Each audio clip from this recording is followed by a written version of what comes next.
ก่อนไม่ได้ไปก่อนเมื่อแล้วจะเมื่อคือก่อนนี่ไงไอ้เมียนอนรับก่อนเดี๋ยวจังลอยไปป่ะไปแล้วบ้านไม่ได้บอกไงรับกูเมื่อยไงไปเสื้อผ้าเมียเลยบอกไกซิมาอะไรที่นอนบอกแล้วเอ้าแฟนซุงเลยเนาะเว้ยนอนแล้วบ้านกันยังนอนเนี่ยบ้านเราเคยนอนสบายอยู่นะนั่นว่าจะเพิ่นหัวดีได้เพิ่นว่าลอยไปก้อนเมียนว่ะตอนนี้เขาถามเอ้าใช่เมียเหรอเมียบูบูไม่แม่ว่ะเลี้ยวเขาเจ้าไปเมื่อคืนนี่ไปหน่อยนึงไปหน่อยนึงดิแฟนชอบเรียนด้วยเนาะแฟนชอบแฟนแล้วเราไม่ได้ไปยังไงตอนแรกนอนแสดงว่าเปิดเผยความลับได้ฉันเนาะมื้อนี้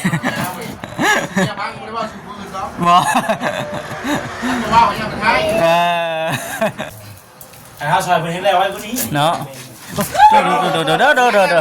เร็ว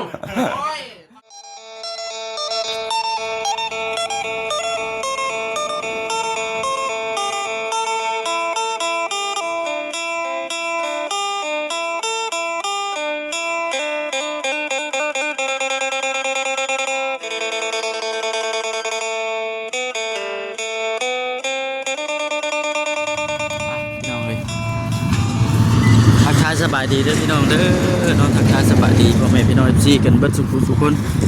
พบเจอกันอีกคือเก่ามื้อนี้นะแวะเวียนมาทางนี้มื้อนี้บ้านน้องบุญทวีบ้านน้องสายฟ้าพี่น้องเนาะบ่ได้มาก็โดนเติบเลยเด้ก็คือว่าอ่อนแล้วทั้งเราคำแล้วก็ทีมงานเข้ามาก็บ่ได้มีเข้ามาสมทบพี่น้องแต่อยากเข้ามาถ่ายคลิปอัปเดตให้กับ FC ได้เบิ่งนำกันนะจัดสิแล้วเลยได้เฮือนเพิ่นก็ได้โอ้ยสบายดีสวัสดีเศร้าแล้วปากนะเก็บแล้ว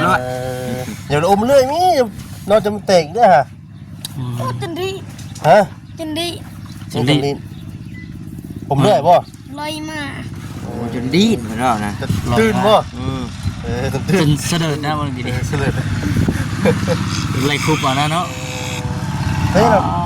ตื่นมาแต่พี่น้องเนาะคือเราจนสิเลี้ยว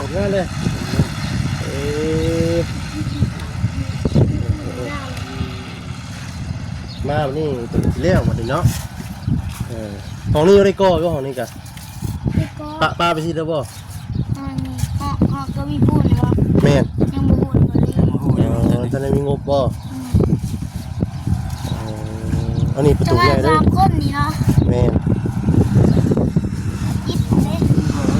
คิดโมได้มาหมดนี่มีเรียกคุณน้องดาวไปรอเพื่อนงามด้วยฮะประมาณจะดุนได้เบิ่งรีวิวดูดิรีวิวดูรีวิวไอ้ให้เราชี้มันดูด้วยอ๋อทางเงินภาษาคนจะไปลองนี่เนาะก็ผู้เป็นเมียกันสบายดีเด้อไปเด้อพ่อเด้อเป็นเมียเป็นกำลังยืนระวังเด้อเนาะคุณขึ้นไปเอายังไงขึ้นไปเอายังขึ้นไปมาญาติกันประชินลงไปหาบริษัทสลิปอีกแล้วเนาะโอ้ยอาจจะเรื่องจริงก็เล่นไลน์มาแทนเนาะเท่าไหร่เนาะโดนใช่ไหมย้างออกคนมาโต๊ะกับผ้าผ่าแม่ว้าวเนาะว่าแต่เนาะโอ้ต้องว่าข้าเหลือบดิได้จุดจุดได้ไปพี่น้องนะถามบอกได้เก่าไปร้อยเกิดว่าทั้งนั้นก็ดีคักแน่เลยเอาได้บัดนี้เนาะมาบัดนี้เนาะเกือบพี่น้องเนาะเป็นโมฆะเกิดยันแล้วอยู่อันนี้ยังสิได้โบกบ่แมนแล้วผมสั่งแล้วแต่ว่าผมว่าโบกอยู่ผิดตามขั้นตอนนะเนาะว่าอะไรกันเนาะตามขั้นตอนเกือบกระต้ามาคืออยู่ในช่วงนี้กันอยู่ในกันก่อจะใต้บุรีขึ้นเหนือเนาะมาแต่บ้านออกจากเฮือน เดือน หากออกจะขึ้นพากันมานี้บัดนี้ เต้นระวงเด้อว่าคืนนี่ ฮะ เต้นระวงเด้อว่า บ่ได้เต้นซ้ เอา ค่าลูกบ่ ำข้าวลูก ปล่อยไม่ได้ไปค่อย เมื่อแล้วจะเมื่อคือข่อยกัน เฮ็ดได ไอ้เมียนอนรับก่อน เดี๋ยวจังลอยไปบ่ ไปแล้วบ้านไม่ได้บอกไงรับกูเมื่อยไง ไปเสื้อผ้าเมียเลย บอกใกล้สิมาอะไรที่นอน เออ บอกแล้วเอ้า แฟนซุงไงเนาะ เว้ยนอนแล้วบ้านกันยังนอนเนี่ยบ้านเราเคยนอนสบายอยู่นะ เออ เพื่อนว่าจะเพื่อนหัวดีได้เพื่อนว่าลอยไปก้อนเมียนว่ะ ตอนนี้เขาถามเอ้าใช้เมียเนี่ยเมียไม่ได้แม่ว่ะเลี้ยวเขาเดี๋ยวเจ้าไปเมื่อคืนนี่ไปหน่อยนึง ไปได้นึงดิ เต้นชอบเต้นด้วยเนาะ เห็นชวนเพน แล้วเราไม่ได้ว่ายังได้ไปหมดแล้ว เออ ทันมามือได้เฮามันโอกาสเพิ่นเพียงพอเลยเนาะเฮาชวนไปหรือไปตะเวนเฮาทันว่าเราจะนอนวนเพิ่นได้ เออแสดงว่าเปิดเผยความลับเด้อฉันเนาะมื้อนี้ เนี่ยบ้างบ่ได้ว่าสุปืนเนาะ บ่ ทันว่าอย่างเป็นไทย เออโอ้ยกกันนะพี่น้องเนาะ มาดันจะโดน เกือบแล้วเนาะ เกือบละม้อยเกือบแล้ว สิแล้วพุ่นเนาะ เอ มา อ อีก10,000มึงนั่นแล้วอยู่ไอ้เฮาซอยเพิ่นเฮ็ดแล้วไว้พุ่นนี้ เนาะโดดๆๆๆๆ เร็วโอ้ยคอยว่าแล้ว โอ้ย โอ้ย ย่านแม่งนัดกันมาบ่มื้อนี้เออขึ้นนัดกันมาบ่คือสุดสีเดียวกันแท้นี่เนาะ เนาะ สีแดงบ่ ใส่ที่แทบสิ เนาะเดี๋ยว เออด้วยเดี๋ยว3-4เนาะ มาแต่รถไม่ได้ว่าได้ไง เนาะ มาเบียดกันเองเอาขึ้นมาแล้ว เออ เพราะว่าเจ้าเสื้อทีมสร้างก็ได้กันนี่เนาะ เนี่ยนี่ก็ช่วยเยอะช่วยเป็นกำลังใจให้ช่างเพื่อนนั่นแหละ ฮะไปยังไงล่ะบัดนี้ ดูบล็อกดูบล็อก นี่ครับเอานี่ก่อนนี่เอาก่อน ผู้เล็กก็ได้ตีเฮ็ดผ้าเนี่ย น้ำนั่นให้มาสร้าง ตีผ้าเฮ็ดมีดนี่ กับไปสร้างกับไปสู้พักเด้อเจ้ากินนม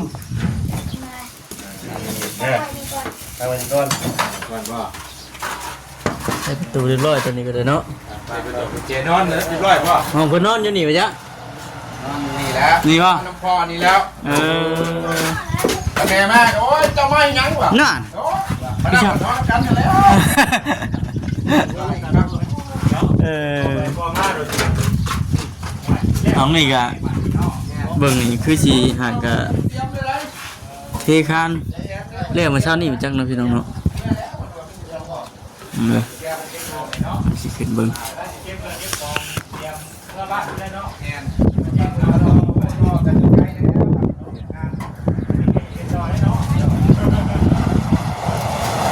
หลายเป็นกองช่างหลายประเทศท่านช่างนี่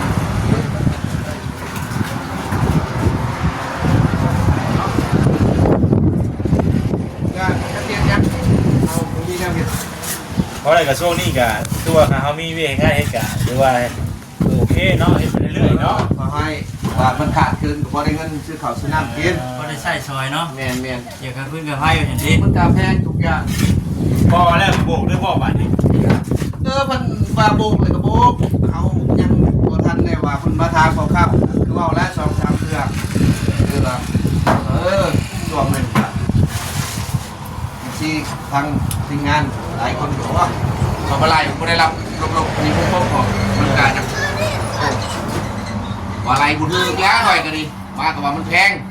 อ๋อ แพงนะ แพงแบบแรกมาสร้างไว้ว่าเรื่องโบก ตามมา พ่อ มาไล่เบิ่งบัดนี้แพงเม็ดแพงยังเข้ากันพอได้ลดลงกับข้าวๆเฮาหลบบุกบ แต่ว่าก็แล้วแหละโบกเบิดสิบ่โบกทั้งนอกทั้งในแหละ เป็นว่าแพงสิบ่ เอากับเพิ่นเฮาก็บ่ได้คิดว่าไล่เบิ่งวงกบนี้นะเขาบ่ได้ลงเบิดวงกบมันก็หลายก็เลยอยู่ วันนี้ลงตัวนี้ออกไปทางไหน แม่นลงเบิด ตัวนี้ออกกันว่ารถพอทาง มา นี้ นี่ เนาะ ละ17ปลายๆกันว่าเพิ่นสินั่นก็ผม17ก็เฮ็ดให้เพิ่นเอาคุณมา อ๋อนี่เลยว่า17บาทนี่ 17มีอายุปลายก็ดี โดย มันมีตามกัน มาเป็นหยัง แล้วอะไรก็เข้าเท่าไรเป็นกะเล่เนาะ ก็ให้เพิ่นให้ไล่ก็ไล่ให้เพิ่นแต่ว่าภาษาคือว่ามันแลเขตท้องถิ่นก็การเชื่อว่าก็เอา เป็นได้เวลา ว่า ขึ้ สุ น เที ได้ ยบกับเงิน เงินบาทมันยังเข้าผมเคยเว้าเท่าไหร่เป็นเงินเท่านี้แล้ว เงินกี่เฮาเนาะ เงินกี่ ขึ้น เท่า ขึ้นลง ขึ้นไม่ลง เพราะ คันเจ้ามีอยู่ลงมืดเปียกเราขึ้นมาเด้อจะมาพอกัน ก็เป็น ไปแปลงปูนมาไว้ให้พอ พูดไป ไปแปลงปูนไว้ สมปูนมือเจ้าน่ะคะแนนสมปูนเจ้า เอาเด็ก ยัดบล็อกนับบุญเขามาโอ้พอเลยได้กับโซ่บอกบาลีเฮ้ยเงินเฮาพอแล้วบล็อก ยังเดือดนี่เนาะ แมน นี่กับนี้เนี่ย นี่เดี๋ยวกัน กับทางตัวนั้นห้องตัวนั้นเนาะ แมน ห้ามก็ไปพูดได้ไหมก่อนว่า ฮะ ห้องไปพูดนะ หรือไว้เจ้านั่งแหละคอยหาผู้ชาย นั่ง หน่อย ชมวิวเนาะตัวนี้เนาะ อ๋อมันขึ้นนี่ว่าแปลกอีนั่นโทว่ะ เอา อี ไม่ใช่ ใช่จะว่านะ เอาบัตรต่อ กันบ้านคอยปะนางกันนั่นเหรออีหลาโทมากเหรอ เพิ่นมาว่าอีนะบ่แม่นแล้วกระไรว่ากูสิเยี่ยมว่ะคอยเหยียบตีนหมอแล้วบอกอย่าเยี่ยมว่ะมันยังเหยียบยังเหยียบตีน มาอยู่หาม เนี่ย แล้วก็ว่าจะได้รูปนี่ คืนเลยนอกจากผ้ากันนะ แนมกล้องไว้ อันนี้แม่ เอางับยิ้มอยู่อ่ะ จะมาพอกู ซาปากแตกแล้วป่ะใช่ได้ปากแตกแหละ หมดแล้วเฮ้ยตาการ เจ้าเล่นวาวเลยดิเจ้าเล่นวาวมันเล่นตามกุ๊กกุ้งเยี่ยมมือหนึ่งกับมันว่าเตอร์เบิร์ดใช่ว้าว เปล่าก็ข้างเลย ว้าว ติดต่อเรื่องแล้ว ยังเริ่มต่อเพื่อน เปล่าชื่อใหม่ข้างเลย ข้างไหน ข้างตึ้งพุ่งข้างตึ้งเคาะ ไอ้ โ คนชอบ อ้ยจังว่าบ่าวข้างหมดจ้าเสียสบุญจะบุญมาไอ้สบุญมาแล้วทำไมมูมีบ่าวลินแล้วบ้านเจ้ามูมีมูแล้วออกกับชิเมื่อล่ะ น่ะบ้าน เจอก็หวานพุ่นเลย ฮะ เจอก็หวานพุ่น บุญยัง เยี่ยมหมด และเริ่มแล้ว ลืมเลย อยากพวกเขาสร้างว่าชื่อพวกเขาสร้างชื่อแล้วแต่ เป็นหนึ่งรอบเลยเนาะ ตะเกียงไงยังอันน่ะเห็ดกินยังเห็ดกระชางเดี๋ยวว่าจะลงนี่ลวกแล้ว เอาชวนจะดมกินเลยจะบัตะ โอ้ยเขาเจ้าผมปล่อยได้สิ เขาทำ เด้ เจ้า เจ้า กิ เห็ น ด บ่ กินแซ่บเด้ เขาทำเจ้าถ้ากินบ่จะบอกบ่กิโลด มีการต่อความกัน เรานี่ถ้าเจ้าภาษากินบ่จะบอกกิโลดเท่ากับเติมกินจะบ่ตาเราอยากกินข้าว แม่นบ่ยันถอดบ่ได้ยินบ่จ้า ใหญ่เลยเขากินดีเบิดเลย สิบ่อยากอีกบ่ ไม่อยาก โอ้ยสร้างมีของดีคือกัน น้องบ้านนี่ ไอ้ที่อยากเราสร้างแน่เนาะ กินนะบ่สร้างคือกันมันลวกพักขึ้นมาลวกอ้อยเบิดเลยบ่ว่ะ นี่ดิคักบ่วันนี้บ่ ลวกพักตามแก้วก็โตว่ะ ห้องไม่กินเราปัก อย่าบ่กินชัก เราปักเขากินแต่ซีน อยากอีกบ่มาขอปิ้งอีกบ่อยากอีกบ่โอ้ยพอเฮ็ดชมในทงยางเจ้าเฮ็ดบ่พุ่นไงนี่ ตาหูเขาก็เห็นตาต้นหัวจับ เห็นละ เป็นว่าเห็ดแนวพุ่นเลยนะบัดนี้เนาะพอแล้วก็โบก กินที่ไหน เก็บเงินบ้านให้เพิ่น ที่บ้าน เงินเพิ่นนั่นแหล้วเฮากะเว้าบ่ได้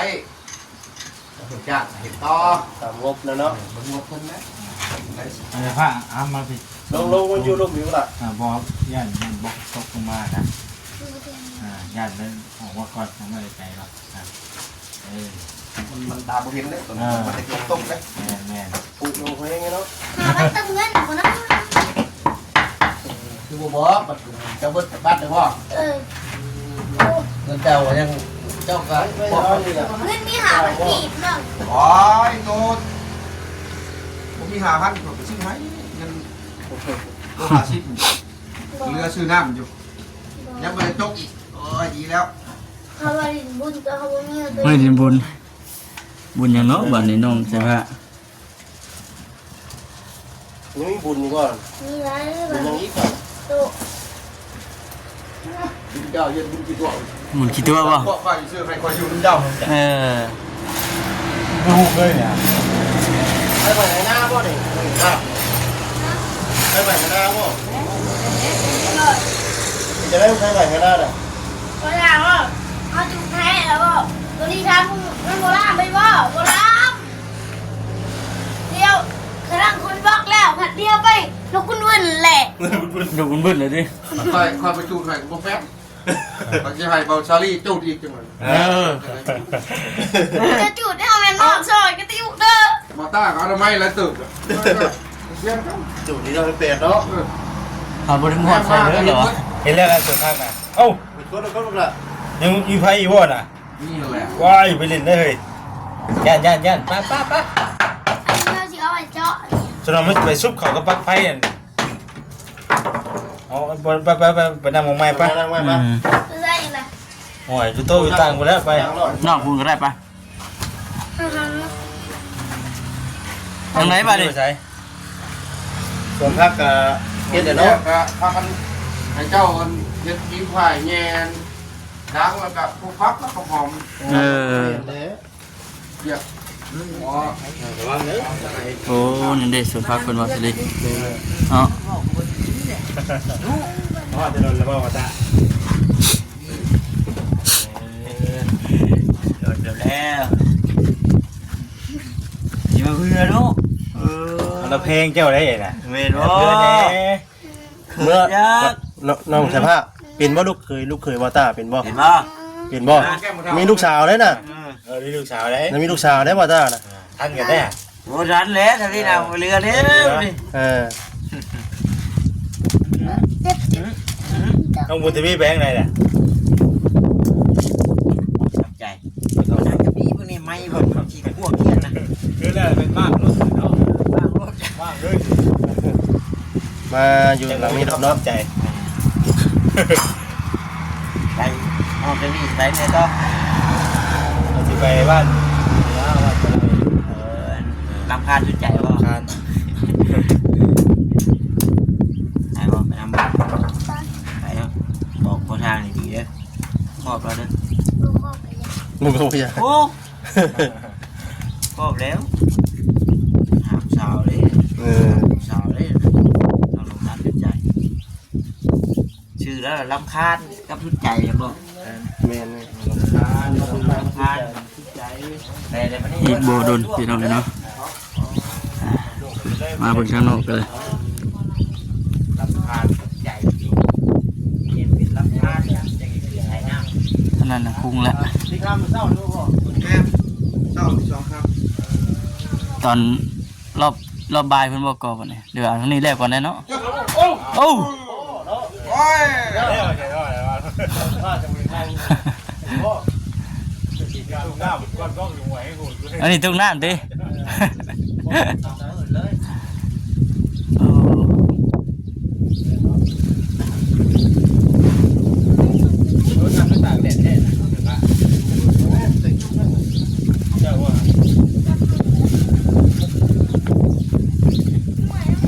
ไปพี่น้องมีแต่ว่าจบคลิปกันเด้อประเทศนี้